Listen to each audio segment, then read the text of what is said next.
ઈરાને શુક્રવારે ભારત અને પાકિસ્તાન વચ્ચે મધ્યસ્થી કરવાની ઓફર કરી હતી.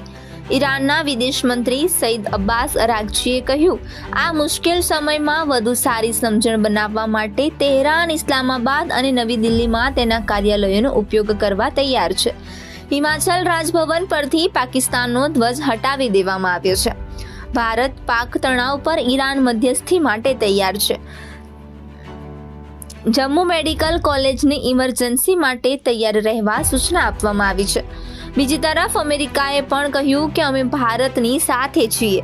યુએસ નેશનલ ઇન્ટેલિજન્સ એજન્સીના ડિરેક્ટર તુલસી ગબાર્ડે કહ્યું, અમે તમારી સાથે છીએ અને આ જઘન્ય હુમલાના ગુનેગારોને પકડવામાં તમને સમર્થન આપીએ છીએ.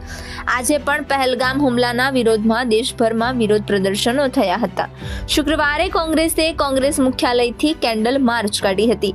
રાહુલ ગાંધીએ પણ આમાં ભાગ લીધો હતો. આ દરમિયાન એએમઆઈના વડા અસદુદ્દીન ઓવૈસીએ પણ હૈદરાબાદમાં કેન્ડલ માર્ચ કાઢી હતી.